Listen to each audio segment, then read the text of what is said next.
आमच्या असंख्य ग्राहकांना दीपावलीच्या हार्दिक हार्दिक शुभेच्छा। नांदणीचे सुप्रसिद्ध कुरडे उद्योग समूह घेऊन आले आहे दिवाळी निमित्त फराळ रिटेल दरात। एक वेळ अवश्य भेट द्या। आमचा पत्ता एनडी पाटील पेट्रोल पंपाजवळ नांदणी।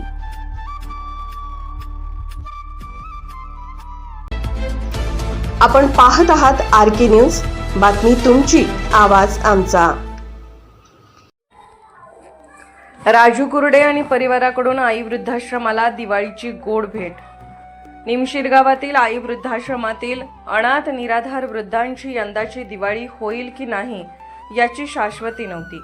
दिवाळी अगदी तोंडावर आली तरीही दिवाळीचा फराळ, वृद्धांना नवीन कपडे याची काहीच मदत मिळाली नाही। यामुळे संस्थेचे अध्यक्ष संजय भोसले यांनी आई वृद्धाश्रमाची यंदाची दिवाळी अंधारात अशी एक पोस्ट आणि व्हिडिओ व्हायरल केला। ही पोस्ट शिरोळातील ज्येष्ठ पत्रकार आणि चित्रपट अभिनेते डॉक्टर दगडू माने यांना पण पाठवली आणि त्यांनी याबद्दलची माहिती नांदणीतील राजू कुरडे यांना दिली आणि त्यांनी लगेच यंदाची दिवाळी आई वृद्धाश्रमात साजरी करण्याचा निर्णय घेतला आणि सर्व आजी आजोबांना कपडे आणि दिवाळीचा फराळ घेऊन ते परिवारासह निम शिरगावातील आई वृद्धाश्रमात पोहोचले। यावेळी त्यांनी आई वृद्धाश्रमाची आणि वृद्धाश्रमातील आजी आजोबांचा वृद्धाश्रमापर्यंतचा प्रवास जाणून घेतला। त्यांना सामाजिक आणि मानसिक आधार देत वृद्धाश्रमातील सर्व आजी आजोबांना दिवाळीचा फराळ आणि नवीन कपडे दिले आणि आई वृद्धाश्रमातील अनाथ निराधार वृद्धांची दिवाळी गोड केली। याबद्दल संस्थेचे अध्यक्ष संजय भोसले यांनी राजू कुरडे आणि परिवाराचे आभार मानले। तसेच राजू कुरडे यांनी आई वृद्धाश्रमास मदत करण्याचे आवाहन केले आहे।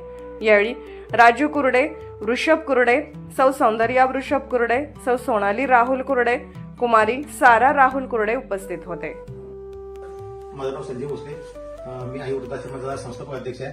आज आमच्या वृद्धाश्रमाला 10 वर्ष झाली आणि यंदाची आमची दिवाळी होईल की नाही याची शाश्वती नव्हती आणि आम्ही आमच्या वृद्धाश्रमाच्या माध्यमातून म्हणजे दिवाळी अजून ह्या लोकांनी साजरी झाली नाही, कारण दिवाळी अवघ्या 4 दिवसावर आली तरी सुद्धा ह्या लोकांना काही कपडे मिळाले, फराळ मिळाला नाही। म्हणून आम्ही यंदाची आई वृद्धाश्रम दिवाळी अंधारात अशी एक पोस्ट टाकलेली आणि ही पोस्ट आम्ही दगडू माने साहेब जे शिरोळचे आहेत, ते पत्रकार आहेत आणि सिने अभिनेते आहेत, त्यांना आपण ती पोस्ट पाठवली आणि त्यांनी ती पोस्ट राजू कुरडे साहेबांच्यावर पोहोचवली आणि यंदाची दिवाळी राजू कुरडे साहेबांनी दिवाळीच्या निमित्तानं ह्या सर्व आजी आणि आजोबांना कपडे दिले, फराळ दिला आणि त्यांची दिवाळी गोड केली। आमच्या वृद्धाश्रमाला 10 वर्ष झाली, परंतु या वृद्धाश्रमाला कोणतेही शासकीय अनुदान नाही, मासिक देणगी नाहीत किंवा संस्थेकडे कुठलाही मूळचा फंड उपलब्ध नाही। आपल्याकडे ही जी लोक आहेत ती सगळे अनाथ निराधार लोक आहेत। मी माझ्या घरातलं सगळं साहित्य वृद्धाश्रम दान दिले आणि स्वतः फॅमिलीसह राहून आम्ही 10 वर्ष या वृद्धांची आम्ही सेवा करतोय। जे अगदी संडासगृह करण्यापासून ते केदारी करण्याची सगळी सेवा आम्ही करतोय।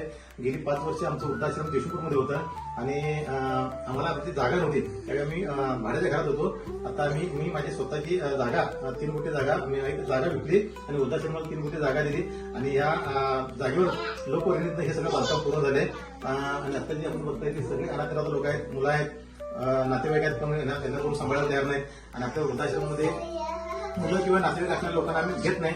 जे खरोखर अनाथ आहेत, निराधार आहेत, बेघर आहेत, अशा लोकांना आपण घेतोय। पहिला आपलं वृद्धाश्रम देशमुखमध्ये होतं, त्यावेळी अन्नधान्याची तर काही कमतरता नव्हती, म्हणजे 2-3 महिने पुरले एवढं अन्नधान्य असायचं। परंतु आता हे आपलं निमचर्माच्या माळावर आपलं वृद्धाश्रम आहे, जयशिंगपूर आणि इतर शहरापासून लांब आहे आणि म्हणाल तशी अजून आमच्या वृद्धाश्रमाला म्हणाल तशी आपल्याला मदत मिळत नाही। अन्नधान्य सुद्धा आपल्याला फार मोठी म्हणजे कमतरता भासत आहे। म्हणून मी आपल्या सर्वांना विनंती करतो की आपल्या आई वृद्धाश्रमाला आपण जमेल तशी आपण मदत केला तर आपल्या वृद्धाश्रम परत बऱ्यापैकी आपली मदत मिळणार आहे आणि आपले वृद्धाश्रम पूर्ण वंचित आहे, दुर्लक्षित आहे। आपल्या सर्वांना विनंती करतो की आपण जेवढं होत तेवढं आपल्या वृद्धाश्रम मदत करावी। आरके न्यूज चॅनलला लाईक करा, शेअर करा आणि सबस्क्राईब करा।